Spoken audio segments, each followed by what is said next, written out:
13 new large fires in a single day, and the I-5 freeway through California is shut down right now. 95 large fires are burning uncontained across the United States as of this morning, August 7th. That number was 86 yesterday. 9 more large fires became uncontained in the last 24 hours. Oregon just invoked its Emergency Conflagration Act, the highest wildfire emergency declaration a state can make. And here is the number that should stop you cold. Nearly 50,000 new acres burned across the United States in a single day, per the IMSR. 5.6 million acres burned year to date, running at 144% of the 10-year average. All data in this video comes directly from the NFC IMSR, INCIWeb, and official incident reports, verified source, no guessing. This is an action-packed and genuinely historic fire weather situation across the American West. Let's get right into it. We are going to go south to north and west to east today, and I want to start in Southern California because the I-5 freeway is closed right now. The Ridge Fire near Gorman, California shut down the I-5 through the Grapevine in both directions Friday afternoon after the fire jumped the freeway. As of 8 p.m., the California Highway Patrol confirmed the I-5 had reopened. If you are planning to drive the I-5 through the Tejon Pass area tonight, do not. That road is closed and active fire is the reason.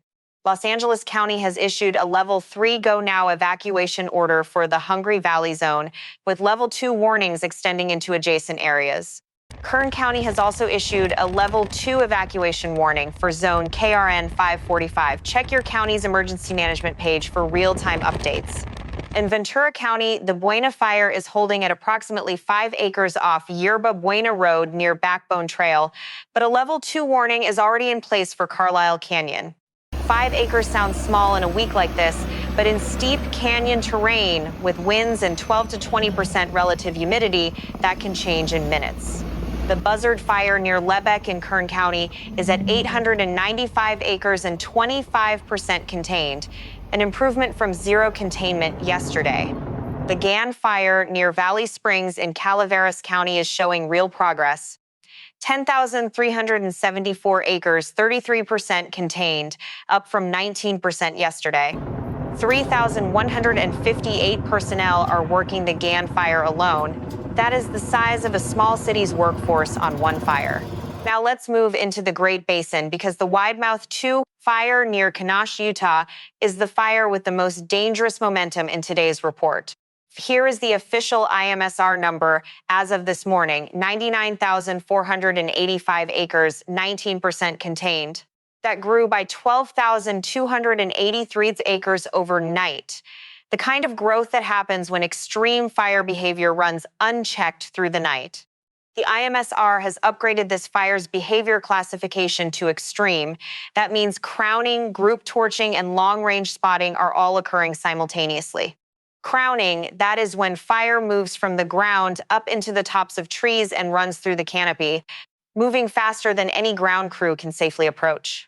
Long-range spotting means burning embers are being carried miles ahead of the fire's main front by wind, landing in unburned fuels and starting new fires before crews even know they exist. The Widemouth 2 fire is now within 7,700 acres of the Babylon Fire in San Juan County, Utah's largest wildfire of the 2026 season at 107,000 acres. At the growth rate it showed overnight, this fire could reach that record threshold before tomorrow morning's IMSR is even published.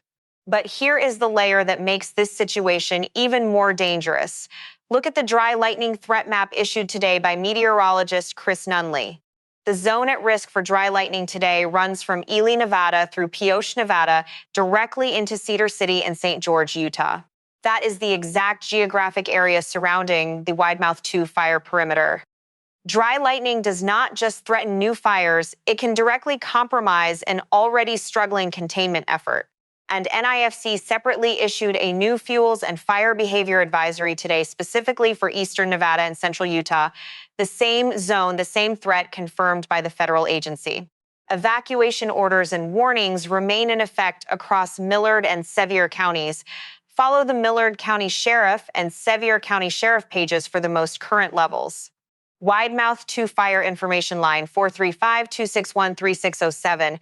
Full closure information at insaweb.wildfire.gov. Also in the Great Basin, the Tartar Fire northwest of Weiser, Idaho, has actually improved significantly. 153,000 acres, now 66% contained, up from 53%.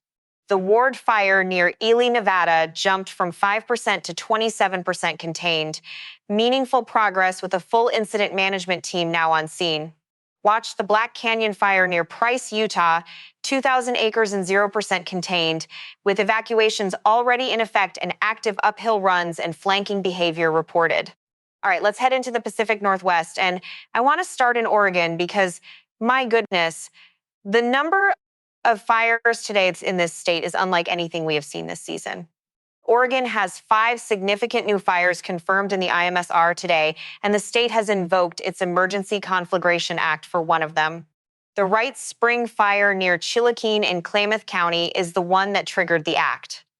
8,722 acres as of Friday morning, 0% contained, extreme fire behavior with group torching and spotting. The Emergency Conflagration Act is one of Oregon's most powerful wildfire emergency tools. It allows the state to mobilize resources immediately, bypassing normal procurement processes to get crews where they're needed fastest. This is the 12th time it has been invoked in the 2026 fire season alone. Oregon's Green Incident Management Team is responding, and 6 structural task forces are being deployed. Level 3 Go Now evacuations are in effect for 10 zones around Sprague River Road east of Chiloquin and the community of Sprague River. We also want to acknowledge with great sadness that a firefighter was killed on the Wrights Spring Fire. Jason Ensign, a dozer operator from Klamath Falls, died when rapidly changing fire conditions cut off his escape route. So our thoughts are with his family and crew. The Hidden Forest Fire near Bend, not yet in the IMSR but confirmed by Deschutes National Forest, started at 8:54 this morning and grew to 297 acres by 5:30 this afternoon. Level 3 Go Now evacuation notices are in effect for the Forest Service Road 18 area near Arnold Ice Cave. Large air tankers, seats, and scoopers are all on it. The Cottonwood Fire, 15 miles southwest of Long Creek, is a brand new entry in today's IMSR. 300 acres, 0% contained, timber and brush evacuations in effect. The Woodrat Mountain Fire near Jacksonville in Jackson County is now confirmed in the IMSR at 300 acres, wind-driven runs, group torching, spotting, and numerous structures threatened. Here is what stands out about the Big Grass Fire and why you should be watching it closely. 390,900 acres as of this morning. That is 31,989 new acres in a single day. The largest single-day fire growth of any fire in today's national report. Big Grass is now larger than the Roe Creek Complex, making it Oregon's largest currently active fire. And it is only 39% contained with wind-driven runs continuing today.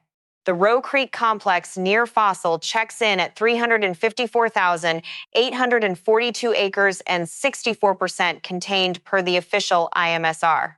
A note on numbers, the August 7th morning Quick Facts showed a higher acreage and containment figure for Roe Creek, but the IMSR is the authoritative federal document, and that is what we use here. The Grasshopper Fire near Sportsman Park has grown to 43,244 acres, up nearly 4,000 acres from yesterday, 23% contained. Once again, Oregon has now burned well past 2 million acres in this calendar year, shattering its modern wildfire record, and new fires are still starting every single day. Now into Washington state, and the Little Giant Fire in Chelan County continues to be one of the most dangerous fires in the nation today. The official IMSR figure for the Little Giant Fire as of August 7th is 77,509 acres, up 3,225 acres from yesterday. 1% contained, 1,687 personnel, $24.5 million spent, 1,824 structures threatened. And the IMSR's language on fire behavior is unambiguous. Extreme fire behavior with crowning uphill runs and long-range spotting. 445-acre spot fire has established itself on the north shore of Lake Chelan. Embers jumped the lake entirely, igniting new fuels on the opposite shoreline. That is what long-range spotting looks like in practice. Embers traveling across a lake, landing, and starting a new fire where you thought you had a water barrier. Evacuation orders and warnings cover a wide area across Chelan and Okanogan counties. If you are in a level 2 or 3 zone, please don't wait for conditions to get worse before you leave. 3 new fires in Washington are making their debut in today's IMSR, and they all have 0% containment and active to extreme fire behavior. The Three Queens fire near Snoqualmie Pass is the most urgent. It started at 500 acres in the IMSR and grew to 883 acres by this afternoon. Level 3 Go Now evacuation orders cover all cabins and camp areas around Cooper Lake. A spot fire has also established on the east side of Lake Chelan, which tells you exactly what the wind was doing today. The high lava fire near Stabler in Gifford-Pinchot National Forest is at 409 acres with 0 containment and active flanking and backing behavior. The Grand Park 2 fire north of Mount Rainier National Park is at approximately 200 acres in remote, difficult access terrain. Crews are conducting aggressive initial attack right now. Washington's Sinlahecan fire near Tonasket has escalated 126,807 acres, but importantly, the IMSR upgraded its behavior to extreme today.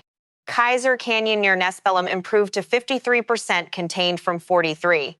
But 47 structures have now been confirmed lost at that fire.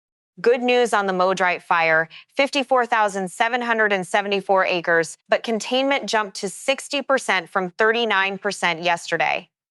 Crews are making real progress there. Let's step into Montana and the Northern Rockies because 4 new large incidents were reported here today, and all 4 have 0% containment. The Big Buffalo Fire 8 miles north of Circle is the largest new Montana entry at 1,500 acres. Grass fuel, wind-driven runs, active spotting. The Fuller's Coulee Fire 30 miles north of Circle is at 400 acres, also grass, also wind-driven. 2 new grass fires near the same community in the same day is a significant local threat. The Slough Grass Fire near Colstrip is at 400 acres with wind-driven runs, torching, and spotting.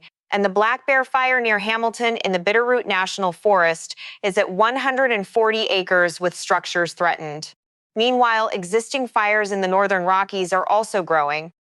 Bobcat Lakes near Wisdom grew 875 acres, and the Moose Fire near Phillipsburg grew over 700, with evacuations now in effect.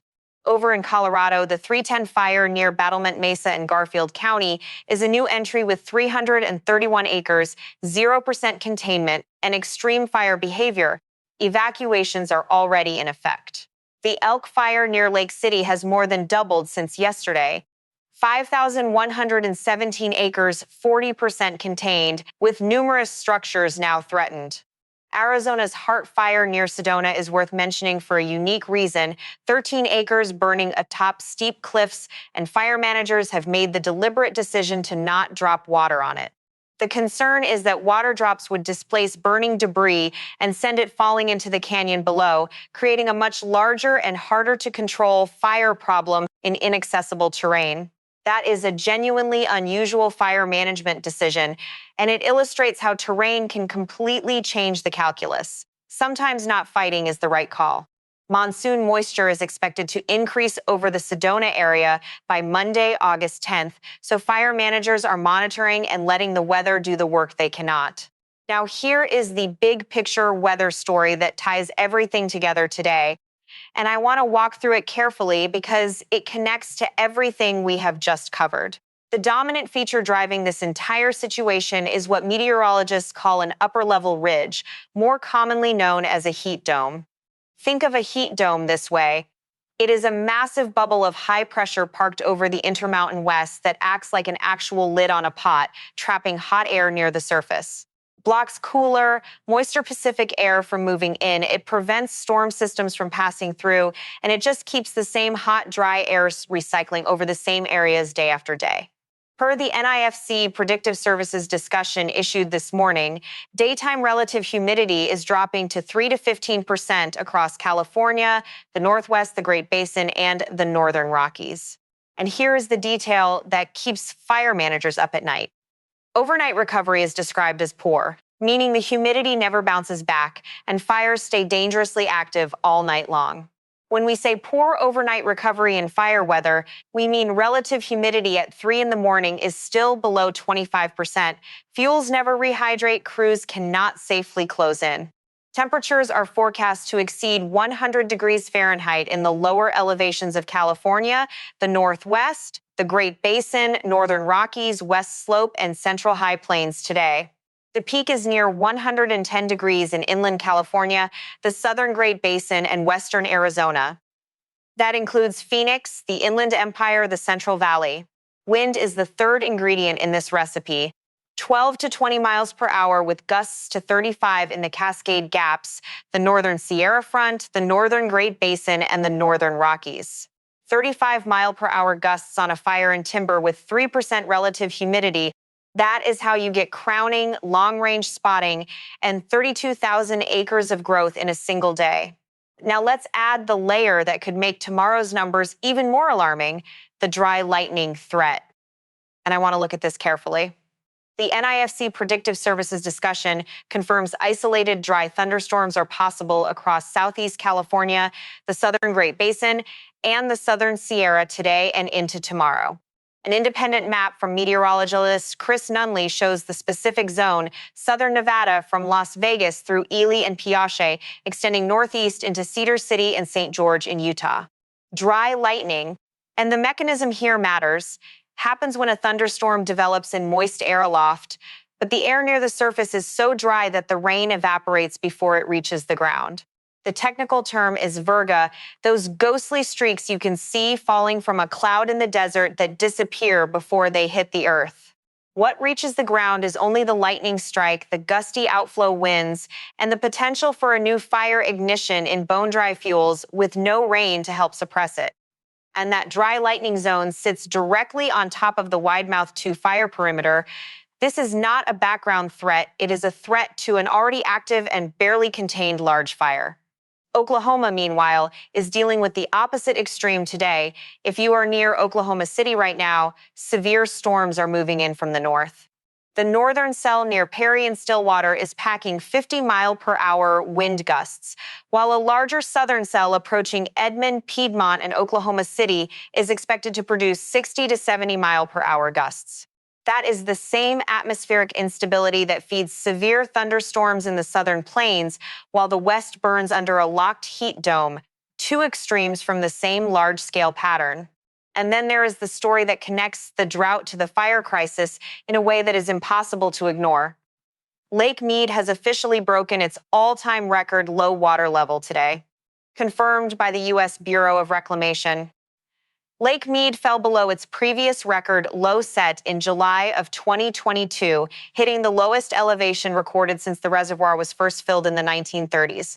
Lake Powell is also approaching historically low territory, and the Colorado River Basin that these two reservoirs feed provides water for 40 million Americans. The same prolonged drought and poor mountain snowpack that drained these reservoirs is the identical climate pattern that is drying out the fuels now burning across 5.6 million acres. This is a water crisis and a fire crisis running on the same engine, and understanding that connection matters for everyone in the West, not just the people in active evacuation zones. All right, let's talk about what comes next, because the 5-day outlook is what determines whether this situation stabilizes or escalates further. The NIFC monthly outlook issued August 1st is clear. No widespread wetting rain is expected for fire-affected areas of the West through September. The heat dome does not break down in a meaningful way through August 11th or 12th. No cold fronts, no significant precipitation, no relief for the primary fire zones. That is not a model run. That is the official NIFC seasonal outlook, and it is the governing document for fire weather planning across the western United States right now. Temperatures remain 5 to 10 degrees above normal across the West through the extended period.